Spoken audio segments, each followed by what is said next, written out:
Hello friends, बुकीपीडिया पर आप सभी का स्वागत है। आज हम बात करने वाले हैं क्लैरिटी बाय स्टीवन ससार बुक के बारे में।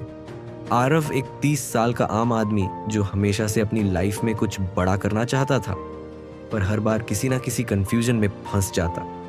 सुबह की पहली चाय के साथ उसके दिमाग में बस एक ही सवाल घूमता था, आखिर मैं कर क्या रहा हूँ अपनी जिंदगी में। उसकी जॉब ठीक ठाक थी, लेकिन वह सेटिस्फैक्टरीली गायब थी। ऊपर से घर की रिस्पॉन्सिबिलिटीज, लोन्स और खुद को प्रूव करने का प्रेशर। उस दिन जब आरव अपनी पुरानी किताबें रीअरेंज कर रहा था तो एक डस्टी कार्डबोर्ड बॉक्स में उसे एक किताब मिली, clarity how to get it, how to keep it and how to use it to balance your life by Steven Sasar. उसने यह किताब कब खरीदी थी उसे खुद याद नहीं था। उसने कैजुअली पन्ने पलटने शुरू किए। पहले ही पेज पर बोल्ड लेटर्स में लिखा था द इम्पोर्टेंस ऑफ क्लैरिटी। नीचे लिखा था developing clarity in your life is crucial for making inform decisions and achiever. शायद ये वही चीज थी जो उसकी लाइफ से मिसिंग थी।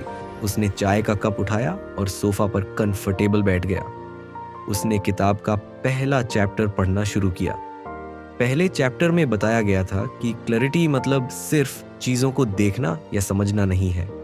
यह समझना है कि आपकी प्रायोरिटी क्या है, जो सच में मैटर करता है उसे पकड़ना और बाकी डिस्ट्रैक्शंस को हटाना।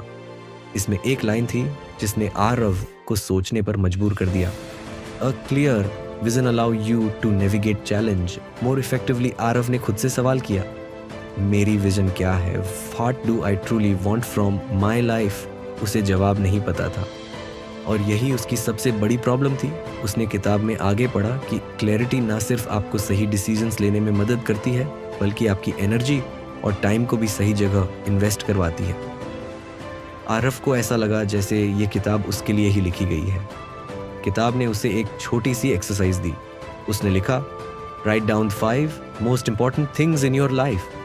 आरव ने पेन उठाया और कुछ देर सोचने के बाद लिखा, 1 परिवार, 2 स्वास्थ्य, 3 करियर, 4 आर्थिक स्वतंत्रता, 5 शांति का मन। जब उसने लिखा तो उसे रियल लाइफ इन 5 प्रायोरिटी से कंप्लीट अलग डायरेक्शन में जा रही थी। उसकी फैमिली के लिए टाइम ही नहीं था। हेल्थ का तो पूछो मत, जिम की मेंबरशिप सिर्फ कार्ड तक लिमिटेड थी। करियर में ग्रोथ के बारे में सोचने का टाइम ही नहीं मिलता था। फाइनेंशियल फ्रीडम बस EMI और बिल्स भरने की जद्दोजहद थी। और पीस ऑफ माइंड तो जैसे किसी लग्जरी आइटम की तरह था, जैसे सबके पास होता है, बस उसके पास नहीं। आरव कुछ नर्वस हुआ, लेकिन अंदर से उसे रिलीफ भी महसूस हुआ। उसे फाइनली ये समझ आ रहा था कि उसकी प्रॉब्लम्स का एक्चुअल रूट क्या है। उसने किताब में पढ़ा कि क्लैरिटी पाने के लिए पहला स्टेप है अपनी डिस्ट्रैक्शंस को आइडेंटिफिकेशन न करना।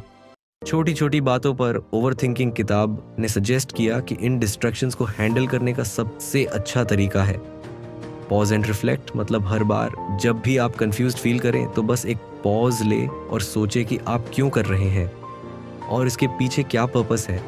आरव ने डिसाइड किया कि वह अगले 7 दिन तक हर डिसीजन लेने से पहले पॉज करेगा और रिफ्लेक्ट करेगा। उसने किताब बंद की और अपने दिन की शुरुआत की। पहला चैलेंज उसे उसी दिन शाम को मिला। उसका कॉलेज का दोस्त आकाश उसे कॉल करके कहता है, चलो यार वीकेंड पर गोवा चलते हैं। आरव पहले एक्साइटेड हुआ, लेकिन फिर उसे याद आया पॉज एंड रिफ्लेक्ट। उसने खुद से पूछा, क्या ये ट्रिप मेरी प्रायोरिटी में से किसी को फुलफिल कर रहा है? और उसे समझ आया कि फिलहाल उसका गोल फाइनेंशियल फ्रीडम है। गोवा ट्रिप सिर्फ उसकी सेविंग्स में डेंट डालेगा। उसने पोलाइट मना कर दिया। आकाश ने कुछ मजाक उड़ाया, यार तू बोरिंग हो गया है। लेकिन आरव को सरप्राइजिंगली कोई फर्क नहीं पड़ा। उसने पहली बार अपने डिसीजन में क्लैरिटी महसूस की। अगले दिन ऑफिस में एक और इंटरेस्टिंग चीज हुई। उसका बॉस एक नया प्रोजेक्ट असाइन करना चाहता था जिसमें ओवर टाइम लगना तय था। आरव पहले तो हाँ बोलने ही वाला था, लेकिन फिर उसने पॉज किया और रिफ्लेक्ट किया। उसने सोचा, अगर मैं ये प्रोजेक्ट लेता हूं तो मेरी हेल्थ और फैमिली टाइम का क्या होगा। उसने रिस्पेक्टफुली मना कर दिया। उसकी क्लैरिटी धीरे धीरे उसकी लाइफ के हर एस्पेक्ट में दिखने लगी।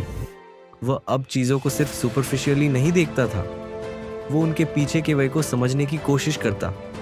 आरव ने अब एक स्मॉल नोटबुक कैरी करना शुरू कर दिया था जिसमें वह हर दिन के एंड पर 3 चीज़ें लिखता। एक, क्या आज मैंने अपनी प्रायोरिटी को फोकस किया? दूसरी, कौन सी चीजें मुझे डिस्ट्रैक्ट कर रही थी? तीसरा, क्या मैंने क्लैरिटी के साथ डिसीजंस ली?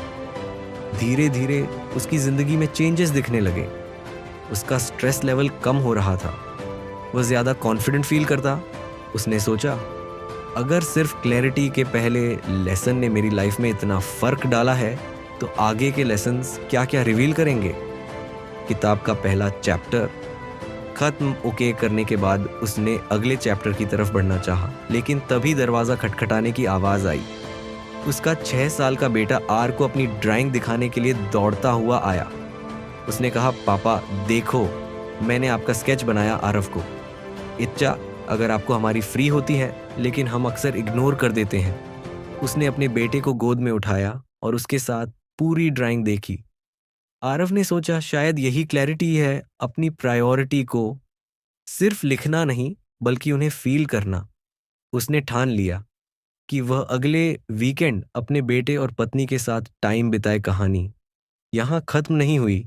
आरव के अंदर एक नई जर्नी शुरू हो चुकी थी, अपने गोल्स और प्रायोरिटी को। अब इस वीडियो को यहीं पर समाप्त करते हैं। मिलते हैं बेस्ट वीडियो मौज। इस वीडियो का पार्ट चाहिए, कमेंट करो।